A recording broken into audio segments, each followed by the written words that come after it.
Hey guys, this is Mac from BimmerTech.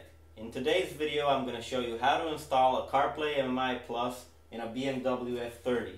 Let's get right into it.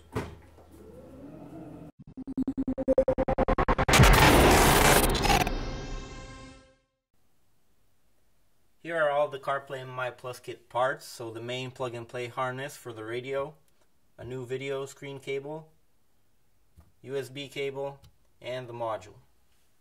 Now we're going to disconnect the negative terminal of the battery to keep everything safe while we're working on the car.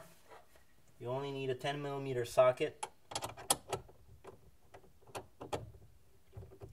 Give it a couple turns and the terminal should come right off.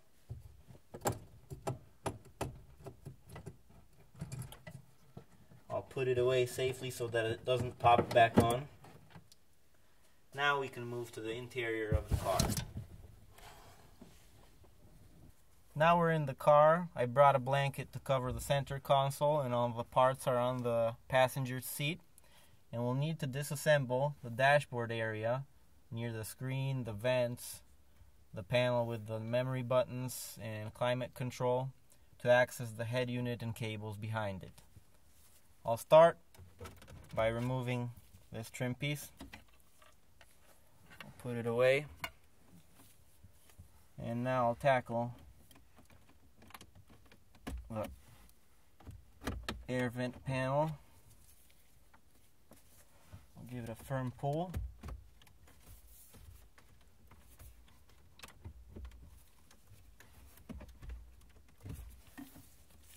Help a little with the trim tool.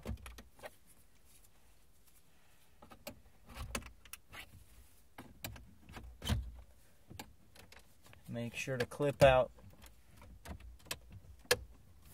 the thin end gently. Okay, that went well. I'll remove these two connectors behind it.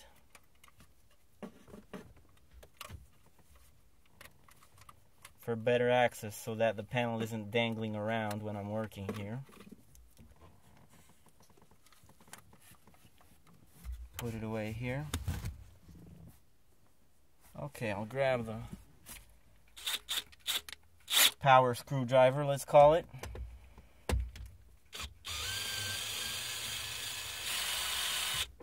To remove these 4 screws.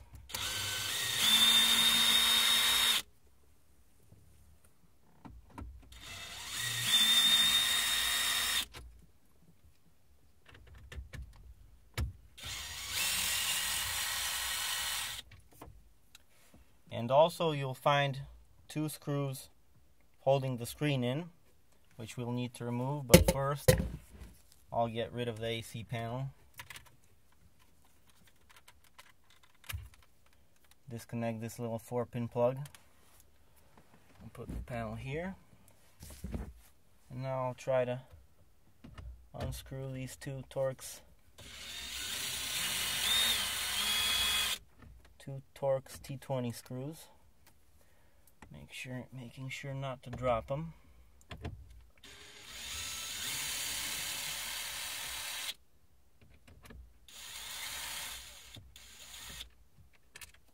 That went well. So now I have access to the head unit. It also has 2 screws. I also need to remove these 2 T20 screws holding the radio in.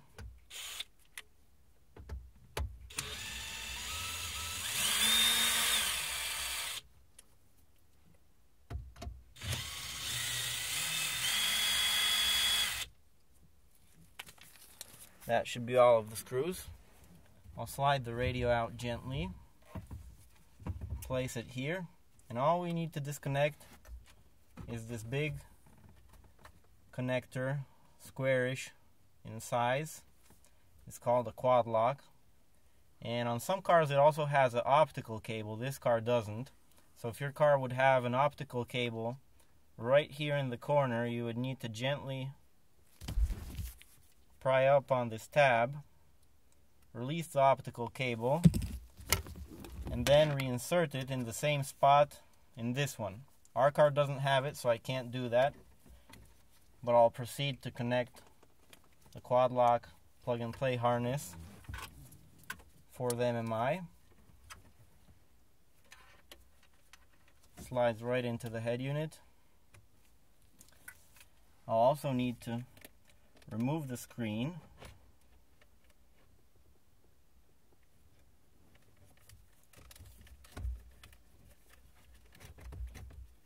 Probably would have been easier if I removed the screen first.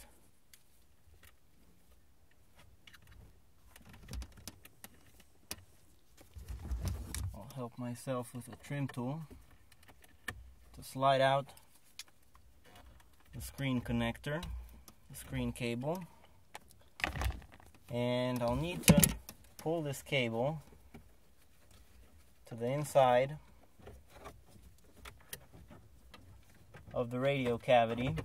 This cable is probably routed differently than on a factory car, as I previously said. We disassembled this car quite a bit.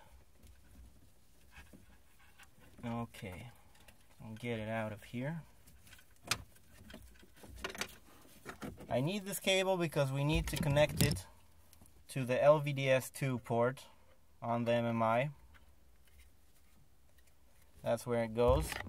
And now I'll connect the new screen cable to the MMI, just like that. And I'll need to route it through the dash to the location where the screen will be.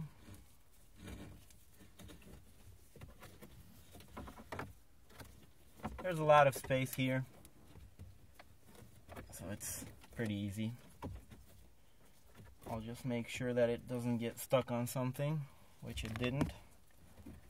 So I'll plug it in and place the screen back in its place. Okay, so I now have the screen connected to the MMI, the input cable connected to the MMI. We still need to connect the power plug to the module and the USB cable. So in a moment I'll figure out how to place all these wires inside the dash cavity. In this car it's simple because the head unit isn't too big. They can be quite a bit bigger on some cars, and in that case it will be necessary to drop the glove box in the glove box area, completely removing it.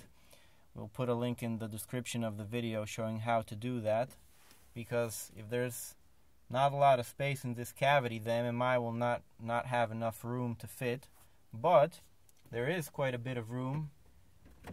I can put my hand in there, literally, in between this cavity and the glove box area. But to access it, you will need to drop the glove box compartment.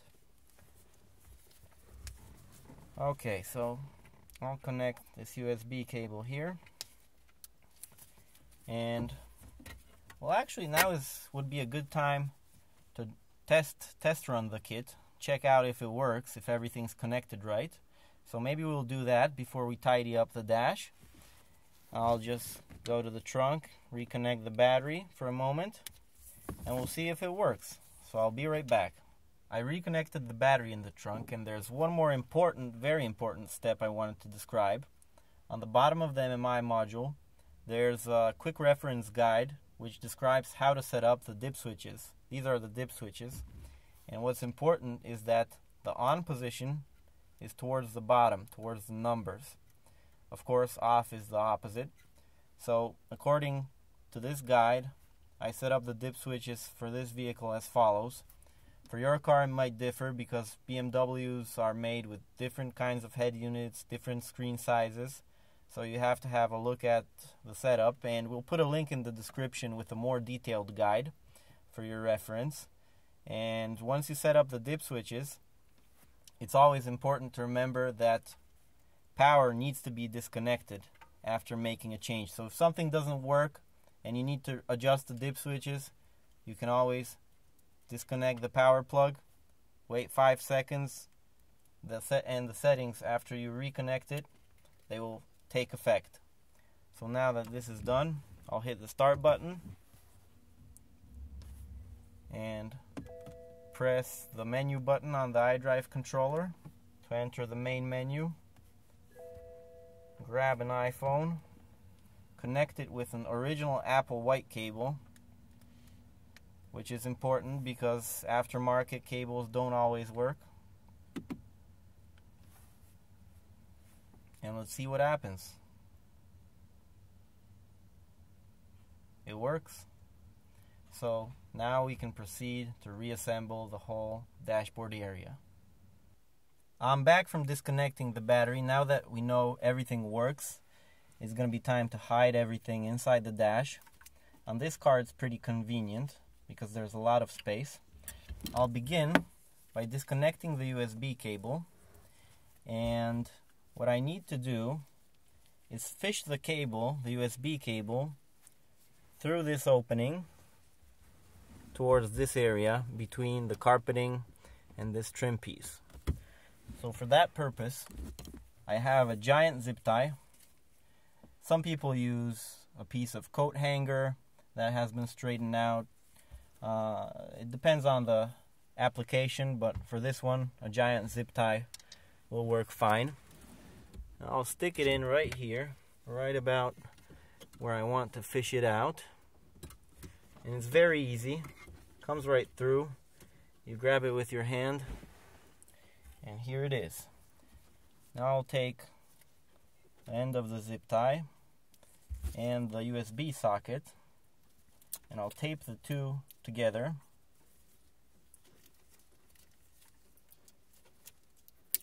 I like to be generous with electrical tape. It's easier to pull on it.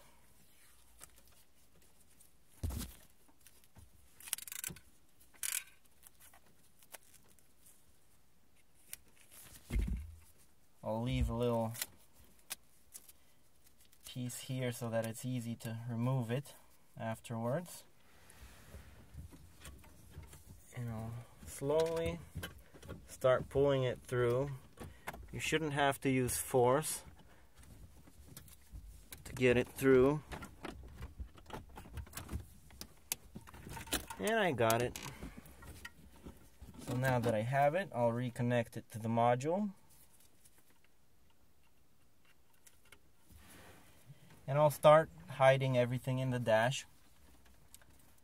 At this point, it's important to take your time because you should never start jamming stuff in when there's an obstruction. So I'll start by attempting to hide this big black square connection towards the left side. There's an opening there, so I'll try to put that in there so that there is as much space as possible for the remaining parts. That seems to have gone well, but you always have to double check. So the head unit is sliding in. Seems to be going without much of a hold up. So that went in. So now I'll put the MMI module in. There's a nice flat spot here on the plastic. So I would normally apply double-sided tape to the bottom, but we're going to be taking this out soon. So I'll just put it in without using tape. And I'll hide the cables above it. Gently, not to kink anything, not to cause any cuts to the wires. I could tape this all up. Frankly, let's do that so the cables aren't dangling around. In this case, I'm not going to be using them.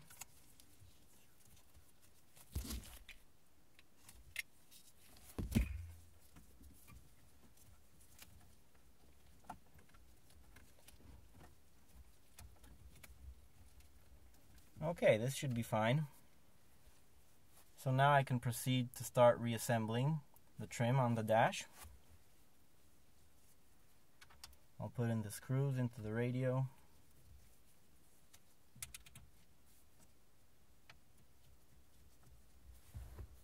Into the screen. Don't want to drop them. Let's see if that works. I think it's in there.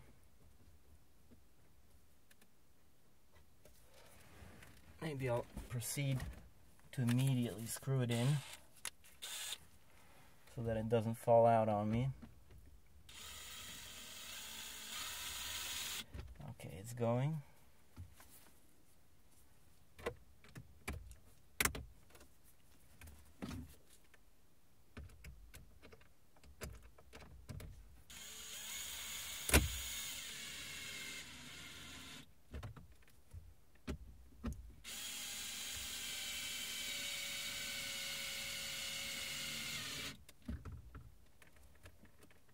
Just tight, don't over tighten it.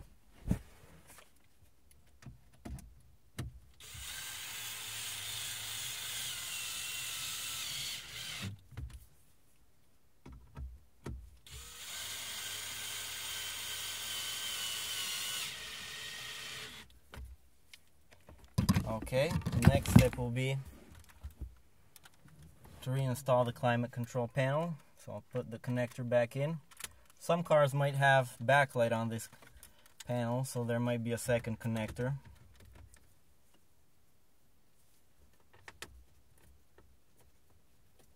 Put in all the screws.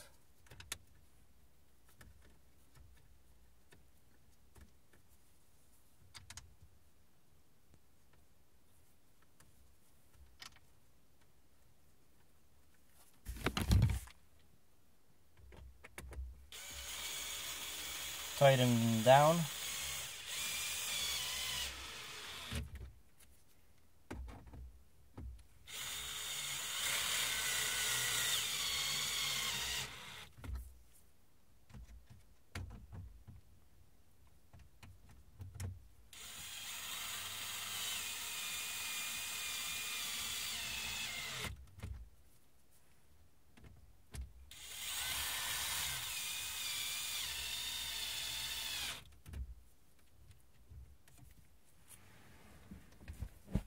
Okay, now I need to put back the air vent panel trim piece. Earlier I disconnected two connectors, so I need to clip them back in. They don't always go in without a fight, but we'll manage.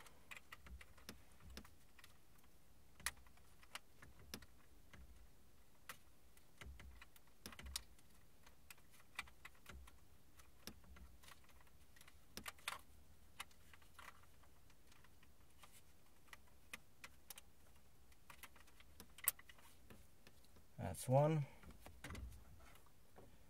Not to scratch anything.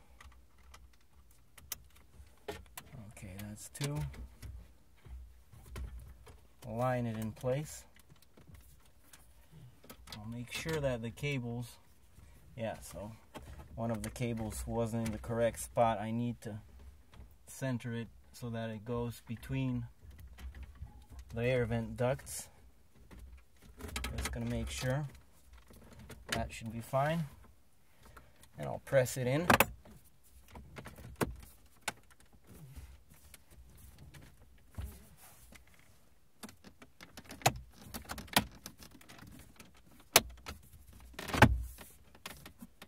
Checking if everything is flush, which it is, so that leaves me with one more panel.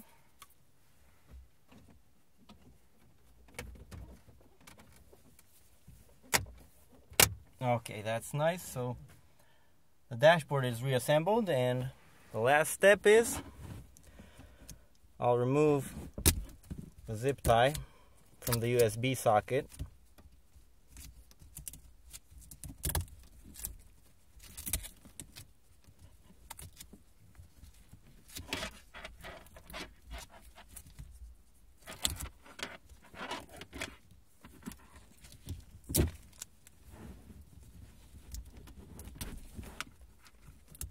Okay.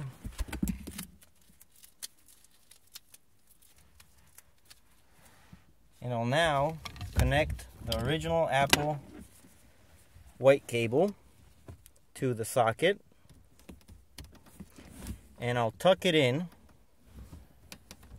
right under this trim piece.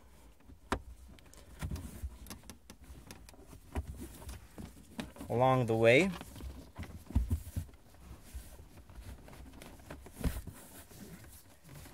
And what I like to do is have the phone, usually everyone drives alone, so I like to have the phone either on the armrest, the passenger seat, somewhere where I can access it while driving. Well, let's maybe not say while driving, but while standing in traffic, let's call it.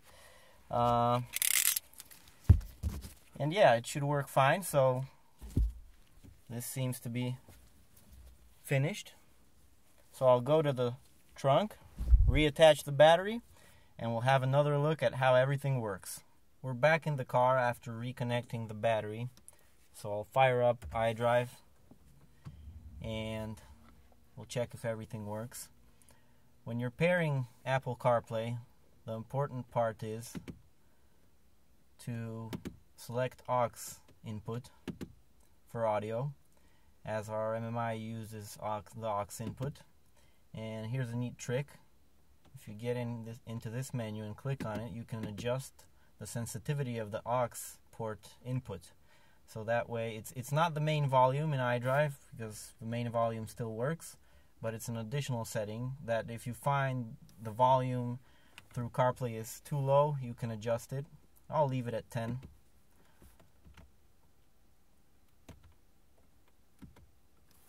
Okay, so there's two ways how to get into CarPlay.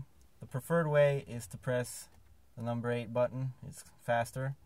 Or if I press the back button, give it a long press, I'll back out from the menu of the MMI. And I can also get into the menu by pressing and holding the iDrive controller menu button for about 3 seconds. So now I'll just get into CarPlay mode. And one more thing, when using CarPlay, you'll need to switch Bluetooth off. Now that we're recording a video, I already switched Bluetooth off so that no one calls me. So you need to have this Bluetooth icon crossed out and grayed out. So that's done. As you can see, we have full screen CarPlay on the big screen in the F30. There's one more thing you can adjust. If you go to General, CarPlay, here you can adjust which icons you see. So if there's by default some app that you don't use a whole lot, you can move it further. And the ones that you do use, move it closer. That's what I'll do. Rearrange them to my liking.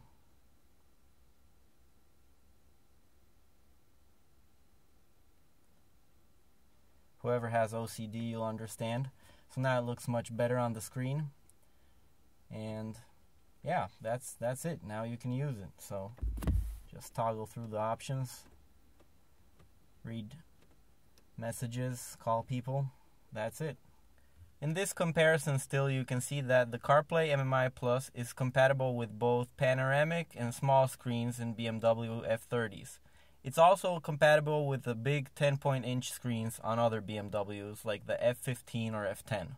That's all there is to it. I hope the video was helpful. If you have any questions, leave a comment down below. Make sure to check out the description for more information and make sure to subscribe to our channel. I'll see you next time. Bye.